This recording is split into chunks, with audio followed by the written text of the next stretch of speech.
Okay. There we go. So we're ready to go. Now, okay, well, today what we're going to talk about is Costa Rica a good investment opportunity? And specifically, we're going to talk a little bit about Costa Rica. We're going to talk a little bit about the economy of Costa Rica. Of course, we're going to touch a little bit on real estate because I know many of you attending today are interested in real estate investments in Costa Rica. And I know a lot of you are familiar with Costa Rica already, but let's run through a few of the little facts and figures. So where is it? Well, Costa Rica is in Central America. It is the oldest democracy in Central and Southern America with more teachers than policemen. And it has a literacy rate of 96%. This year, they're going to spend more than 25% of their entire national budget on education, and they've done that consistently for the last 2 years. Now, Costa Rica has a fantastic climate, and people in Costa Rica live longer than most other places in the Western Hemisphere. In fact, they live to an average age of 79 years. Nobody really knows exactly why that is. They think it's a combination of factors. They think it's climate, lifestyle, social interaction, and environment. And people live very long and happy lives in Costa Rica. In fact, a Gallup World Poll indicates that people in Costa Rica are the happiest on the planet. Costa Rica contains more than 5% of the world's biodiversity, an incredible figure when you think about it.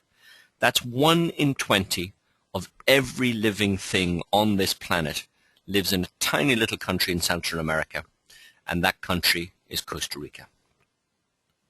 Costa Rica, in fact, is the country that practically invented ecotourism, and it ranks very highly on a number of polls.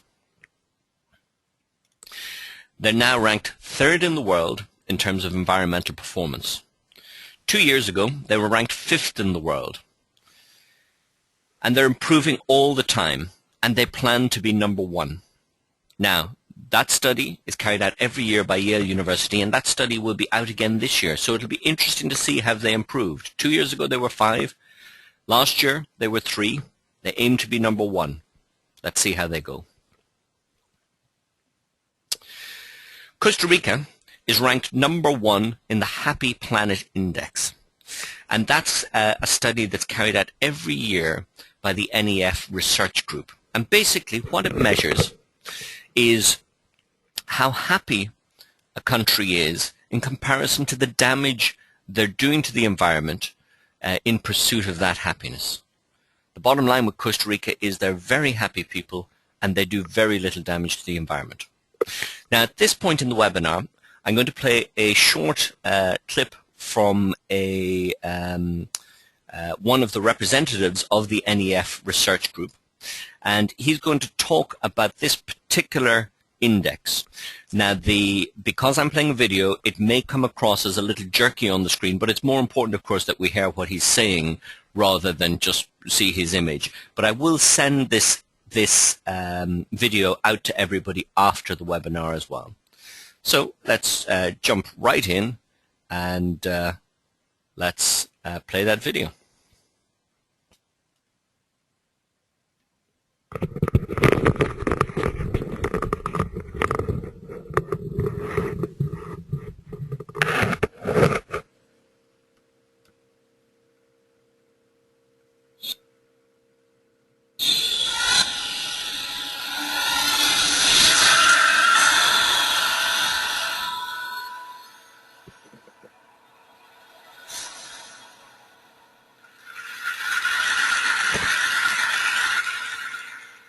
Martin Luther King did not say, "I have a nightmare," when he inspired the civil rights movements. He said, "I have a dream." And I have a dream. I have a dream that we can stop thinking that the future will be a nightmare. And this is going to be a challenge, because if you think of every major blockbusting film of recent times, nearly all of its visions for humanity are apocalyptic. I think this film is one of the hardest to watches of modern times, The Road. It's a beautiful piece of filmmaking, but everything is desolate. everything is dead, and just a father and son trying to survive, walking along the road. And I think the environmental movement, of which I am a part of, has been complicit in creating this vision of the future. For too long, we have peddled a nightmarish vision of what's going to happen. We have focused on the worst case scenario. We have focused on the problems. And we have not thought enough about the solutions. We've used fear, if you like, to grab people's attention. And any psychologist will tell you that fear in the organism is linked to the flight mechanism. It's part of the fight and flight mechanism. That when an animal is frightened, think of a deer. A deer freezes very, very still, poised to run away. And I think that's what we're doing when we're asking people to engage with our agenda around environmental degradation and climate change. People are freezing and running away because we're using fear. And I think the environmental movement has to grow up and start to think about what progress is. What would it be like to be improving the human lot? And one of the problems that we face, I think, is that the only people that cornered the market in terms of progress is a financial definition of what progress is, an economic definition of what progress is. That somehow, if we get the right numbers to go up, we're going to be better off. Whether that's on the stock market, whether that's with GDP and economic growth, that somehow life is going to get better. This is somehow appealing to human greed instead of fear, that more is better. Come on, in the Western world we have enough. Maybe some parts of the world don't, but we have enough. And we've known for a long time that this is not a good measure of the welfare of nations. In fact, the architect of our national accounting system, Simon Kuznets, in the 1930s said that a nation's welfare can scarcely be inferred from their national income. But we've created a national accounting system which is firmly based on production and producing stuff. And indeed this is probably historical. It had its time. In the Second World War we needed to produce a lot of stuff. And indeed we were so successful at producing certain types of stuff that we destroyed a lot of Europe and we had to rebuild it afterwards. And so our national accounting system became fixated on what we can produce. But as early as 1968, this visionary man, Robert Kennedy, at the start of his ill-fated presidential campaign, gave the most eloquent deconstruction of gross national product that ever has been. And he finished his talk with the phrase that the gross national product measures everything except that which makes life worthwhile. How crazy is that our measure of progress, our dominant measure of progress in society, is measuring everything except that which makes life worthwhile? I believe if Kennedy was alive today, he would be asking statisticians such as myself to go out and find out what makes life worthwhile. He'd be asking us to redesign our national accounting system to be based upon such important things as social justice, sustainability, and people's well-being. And actually, social scientists have already gone out and asked these questions around the world. This is from a global survey. It's asking people, what do they want? And unsurprisingly, people all around the world say that what they want is happiness for themselves, for their families, their children, their communities. Okay, they think money is slightly important. It's there. But it's not nearly as important as happiness. And it's not nearly as important as love. We all need to love and be loved in life. It's not nearly as important as health. We want to be healthy and live a full life. These seem to be natural human aspirations. Why are statisticians not measuring that? Why are we not thinking of the progress of nations in these terms, instead of just how much stuff we have? And really, this is what I've done with my adult life, is think about how do we measure happiness, how do we measure well-being, how can we do that within environmental limits? And we created at the organisation I work for, the New Economics Foundation, something we called the Happy Planet Index. Because we think people should be happy and the planet should be happy, why don't we create a measure of progress that shows that? And what we do is we say that the ultimate outcome of a nation is how successful is it at creating happy and healthy lives for its citizens. That should be the goal of every nation on the planet. But we have to remember that there's a fundamental input to that, and that is how many of the planet's resources we use. We all have one planet, we all have to share it. It is the ultimate scarce resource, the one planet that we share. And economics is very interested in scarcity. When it has a scarce resource that it wants to turn into a desirable outcome, it thinks in terms of efficiency. It thinks in terms of how much bang do we get for our buck. And this is a measure of how much well-being we get for our planetary resource use. It is an efficiency measure.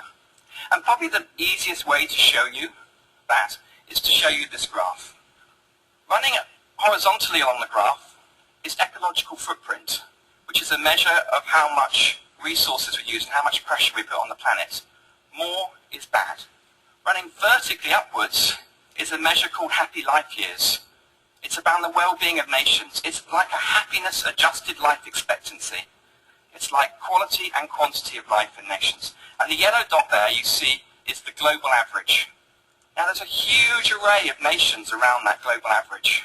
To the top right of the graph are countries which are doing reasonably well in producing well-being, but they're using a lot of planet to get there. They are the USA, other Western countries going across in those triangles, and a few Gulf states in there actually. Conversely, at the bottom left of the graph are countries that are not producing much well-being, typically sub-Saharan Africa. In Hobbesian terms, life is short and brutish there. Average life expectancy in many of these countries is only 40 years. Malaria, HIV/AIDS are killing a lot of people in these regions of the world. But now for the good news. There are some countries up there, yellow triangles, that are doing better than global average, that are heading up towards the top left of the graph. This is an aspirational graph. We want to be top left where good lives don't cost the earth. They're Latin American. The country on its own, up at the top, is a place I haven't been to. Maybe some of you have. Costa Rica. Costa Rica. Average life expectancy is 78.5 years. That is longer than in the USA. They are, according to the latest Gallup World Poll, the happiest nation on the planet. Than anybody, more than Switzerland and Denmark. They are the happiest place. They are doing that on a quarter of the resources that are used typically in Western world. A quarter of the resources. What's going on there? What's happening in Costa Rica? We can look at some of the data. 99% of their electricity comes from renewable resources. Their government is one of the first to commit to be carbon neutral by 2021. They abolished the army in 1949. And they invested in social programs, health and education. They have one of the highest literacy rates in Latin America and in the world. And they have that Latin vibe, don't they? They have the social connectedness. The challenge is that possibly, and the thing we might have to think about, is that the future might not be North American, might not be Western European. It might be Latin American. And the challenge... So everybody, there's a different way of looking at an economic measure, and that's a very different way. And as you can see, Costa Rica is ranking very highly, ranked #1 in the world in the Happy Planet Index. So perhaps the future is not Western European or Western world, perhaps it is Central American. Now there's a lot more to Costa Rica. Costa Rica is the 7th most politically and socially stable country in the world. That's according to the Economist Intelligence Unit, and I can tell you that's a fact that often shocks people. They say, gosh, I just cannot believe that the 7th most politically and socially stable country in the world is in Central America. But it is, and that country is Costa Rica. They're the most prosperous country in Latin America, and that study is carried out every year by the Legatum Prosperity Index. Now, Costa Rica has preserved more than 25% of its surface area as natural park and forest reserve, never to be developed. And they plan to be carbon neutral as a nation by 2021, which is the 200th anniversary of their independence. As Nick Marks from the NEF Group mentioned, more than 95% of their energy requirements come from renewable resources. And it's an amazing story how they've achieved this. 20 years ago, the Costa Rican government realized that there were two areas of government in conflict: the Department of Energy and the Department of the Environment. The Department of Energy wanted cheap energy, and that often came at a significant cost to the environment. So 20 years ago, they decided to put one minister in charge of both. And as a result of that decision, they took a 50-year view on their energy requirements. And they invested hugely in wind, hydroelectric, and also in geothermal power. Now, at the time, other countries thought they were crazy. Oil was cheap. These technologies were very, very expensive. Now, 20 years later, Costa Rica produces 95% of its energy from those renewable resources: wind, water, and geothermal power. And other countries look to Costa Rica and the inspired decisions that they made 20 years ago. So Costa Rica is a small country, but they have very big goals. They plan to be carbon neutral, as I mentioned, by 2021, and they plan to achieve this through a number of channels. Last year, they planted 7 million trees. That's more per head of population than anywhere else in the world. Now, to achieve that carbon neutrality, they're going to have to continue to plant more trees and preserve more land. That's going to add to the existing value of development land, but we'll talk a little bit more about that later. Now, Costa Rica is a very attractive tourist destination, and that tourism industry is worth over $2 billion a year to Costa Rica, and they intend to grow that further. Last year, tourist numbers were up 9.2% compared to 2009. So that's a 9.2% increase in tourist numbers in 2010 over 2009. But Costa Rica is not interested in the one-off visitor. They want people to come again and again, and preferably own a home in Costa Rica. To do this, they've made the process of emigrating to Costa Rica very straightforward.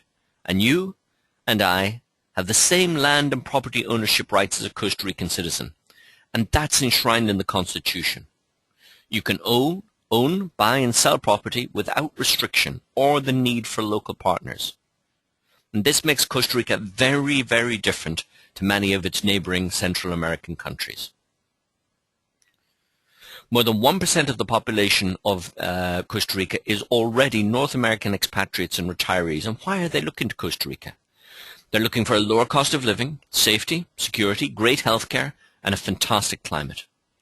The cost of living in Costa Rica is about 50% of the cost of living in the USA, and healthcare is a fraction of the price. In fact, so much so that medical tourism is now a booming business in Costa Rica.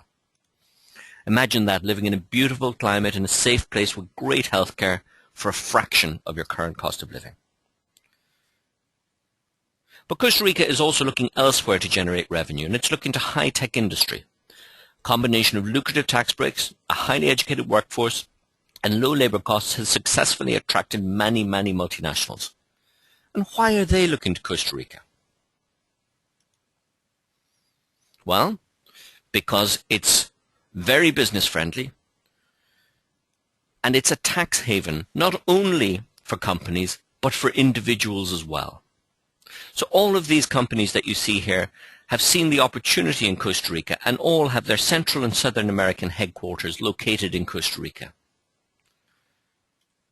So you know that they think Costa Rica is a good investment. So Costa Rica is very business friendly. They've got huge eco-aspirations. It's stable, it's safe, it's got excellent healthcare. Let's dig a little deeper into the economy of Costa Rica. Now, was Costa Rica affected by the recent global economic crisis? Well, of course it was. Where wasn't? But as is their way, Costa Rica prepared, and they'd put in place some IMF funding should they need it, but in fact they never needed to use it. But last year, the IMF were, of course, monitoring Costa Rica, and here's what the IMF had to say. Marco Pinon, the IMF mission chief for Costa Rica, visited the country in April to conduct the third and final review of the IMF's $735 million standby arrangement with the Costa Rican government, a line of credit that was approved by the agency in April 2009 to support the country's strategy to cope with the adverse global economic environment. During his visit, Pinon said that thanks to strong financial and business resurgence in the first few months of the year, the Costa Rican economy stands in good shape for 2010, and that economic recovery in Costa Rica is firmly underway. Economic growth rose in the second half of 2009, remained strong in the first quarter of 2010. Consumer and business sentiment have firmed up, and financial conditions continue to improve. The government's strategy to shield the economy from external shocks with IMF funds, which in the event were not used, help preserve confidence, maintain stability, and protect the most vulnerable groups. A supportive fiscal policy has provided a boost to recovery, and a cautious monetary policy has allowed inflation to move to very low levels. It's a reflection of the stability and resilience of the Costa Rican economy and banking system that they never needed to use those IMF funds, and the value of exports from Costa Rica rose 16.8% in 2010. And in fact, here's what Reuters is predicting for 2011. They're predicting that the economy in Costa Rica is going to grow by 5%. Let's talk a little bit about land in Costa Rica, because I know many of you on the call this evening are interested in real estate. There are two drivers that are going to affect land prices over the short to medium term in Costa Rica. The first of which is baby boomer retirees. Over 100 million baby boomers are going to retire over the next decade. Some estimates suggest that up to 20% would seek to have a home abroad or spend a significant amount of time abroad. And when they look abroad, what are they going to be looking for? They're going to be looking for safety, good climate, quality healthcare, a lower cost of living. Now, Costa Rica ticks all of those boxes. Now, Costa Rica, of course, couldn't possibly take 20 million baby boomer retirees. They only have a population of 4 million right now. But a significant number of them will look to Costa Rica. And remember, more than 1% of the population of Costa Rica is already American retirees and expatriates. The second big driver for land price growth is Costa Rica's eco-plans. Do you remember I mentioned earlier that they plan to be carbon neutral as a nation by 2021? And also the fact that more than 25% of the surface area is already zoned as natural park and forest reserve, never to be developed. Well, the aspiration to be carbon neutral means that they're going to have to plant more trees. Now, they already planted 7 million last year. That's more per head of population than anywhere else in the world. But they're going to have to continue to do that. And that means they're going to have to zone more land as natural park and forest reserve. And that process has already started.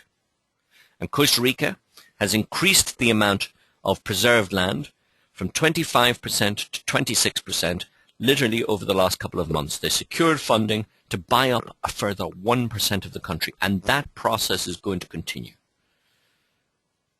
So, what have we got going on here? There's physically going to be less land available to develop.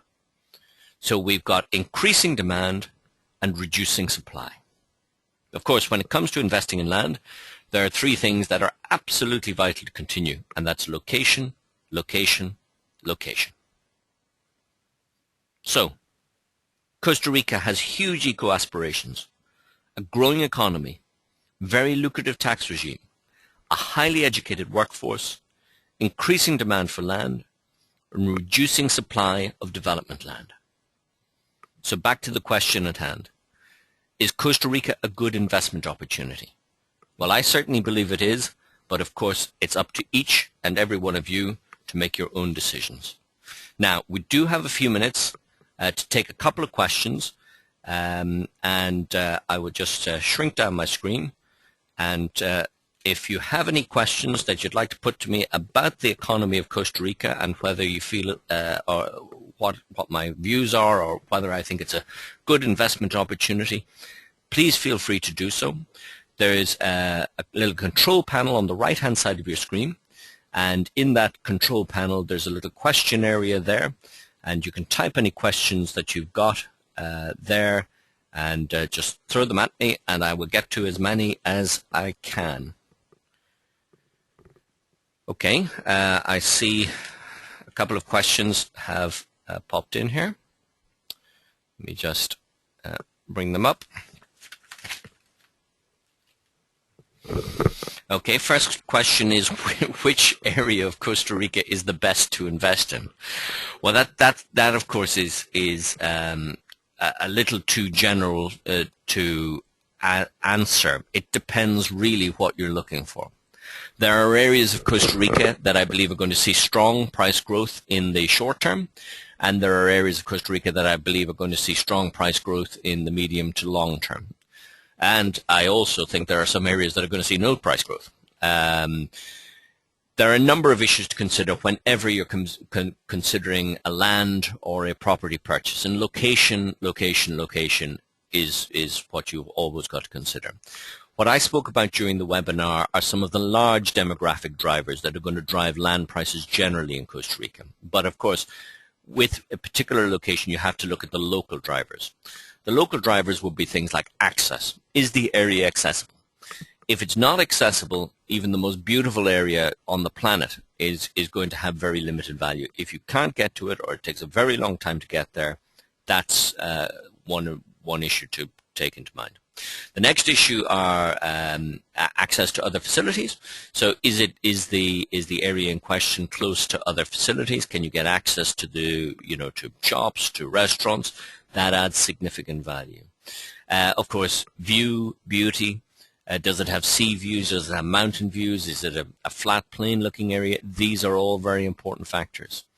Those are factors that are right there in front of you. Some of the factors, if you're considering an investment in land with a view to getting some price growth going forward, is access to the area going to improve? Is it going to get better? Are there other services going into the area?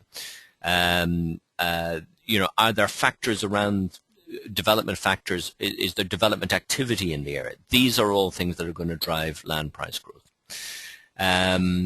So it's very difficult for me to sort of put my finger and say, okay, this is the particular area that's the best. You really need, are you looking at a shorter term play? Are you looking at a medium term play? Are you looking at a long term play? There are all types of factors to consider there. Okay. Now the next question.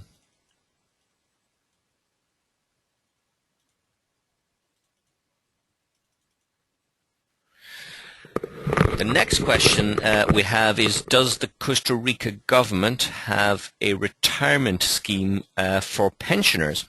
Yes, they do. Costa Rica has one of the best social provisions, well, certainly in Central America, possibly in the world. They have a great health care system that is free and open to everybody. It's ranked very, very highly. There's also a private healthcare system, and you can get insured privately. In terms of actually getting paid a pension, absolutely. There is a pension, a national pension scheme in place. If you're in employment, of course, you pay your taxes, and a portion of those taxes go to fund your pension going forward. And on retirement, you get your pension. So yes, there is a national pension scheme in place there.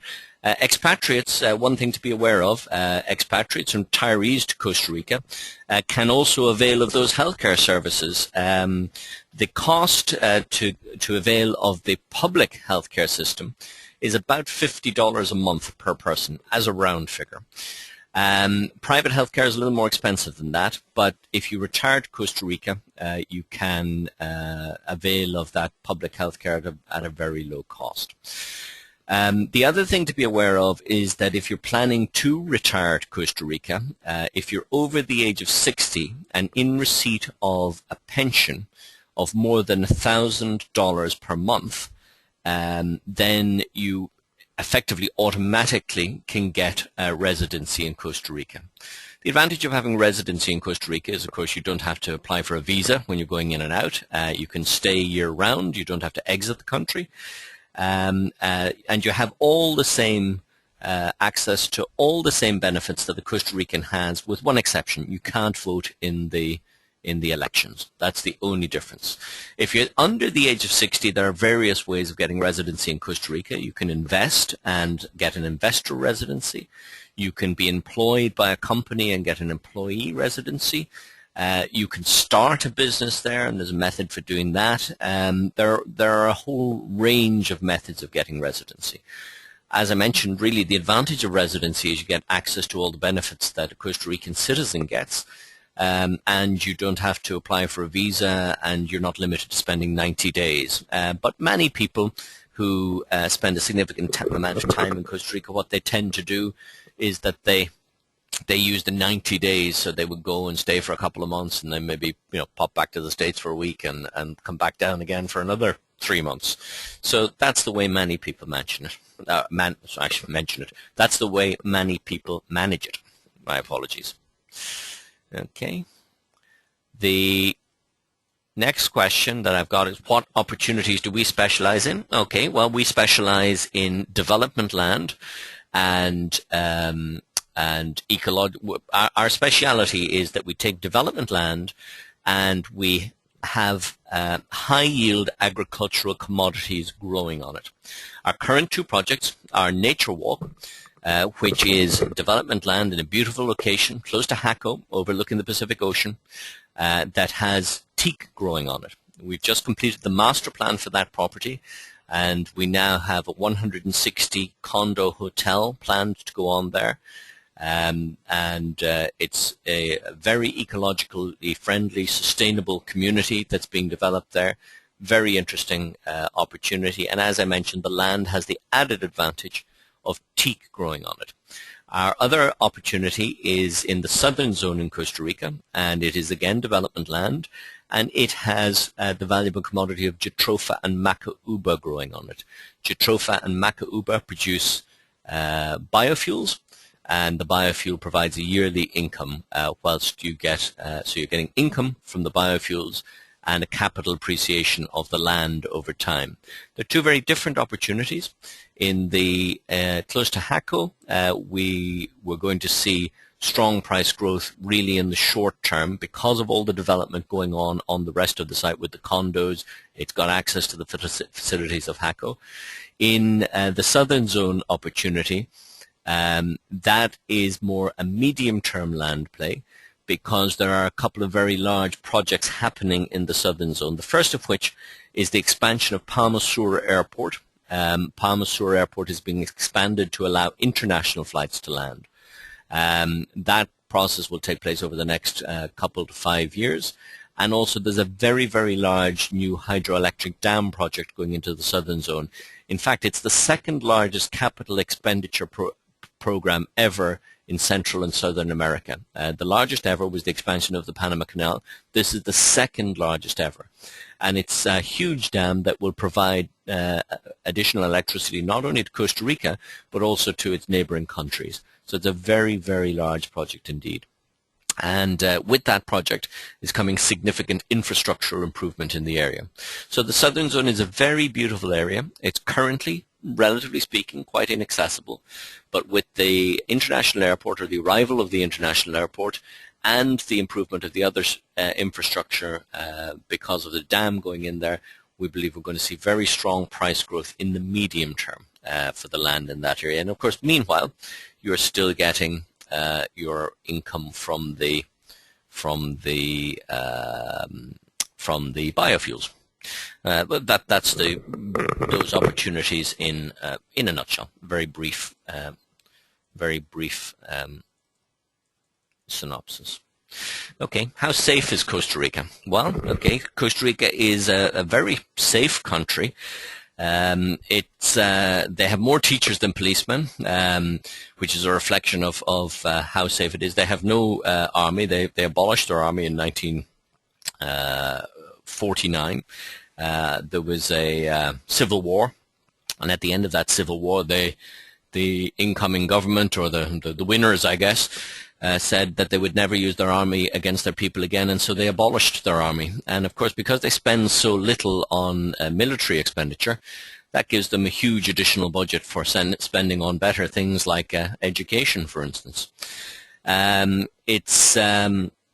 The city, San Jose, the capital city, is like any Central American capital city. There are areas that are not so pleasant, but once you get out of the capital city, Costa Rica is not only very beautiful but extremely safe. The people are extremely friendly, and as Nick Marks from the NEF group mentioned, they're very happy too. Gallup World Poll says they're the happiest nation on the planet. Okay, so hopefully that's given you a little bit of background there. Okay. Okay, don't appear to have any additional questions in there. So I hope that's given you a little bit of an insight into Costa Rica and whether or not it is a good investment opportunity. Just a little reminder, they've got huge eco-aspirations, they've got a growing economy, they've got a very lucrative tax regime, they've got a very highly educated workforce, they've got that increasing demand for development land, they've got a reducing supply of development land, they always take a long-term view, I certainly believe it represents an extremely lucrative investment opportunity. And as Nick Marks alluded to, maybe the future is Central American. And time will tell, of course. We'll see in due course. And I will send that video out to everybody. I know it played a little jerkily on your screens. It's just part of the software we're using. But I will email that video to everybody who attended the webinar this evening. And of course, if you'd like to see more about what we do, please feel free to visit our website, www.costaricainvest.ie. And if you have any questions or would like to investigate in any more depth us and our opportunities, just drop me an email, let me know. I will email all the attendees with a link to that video so you can play it and listen to it at your leisure. And thank you very much, everybody, for attending. And have a great weekend.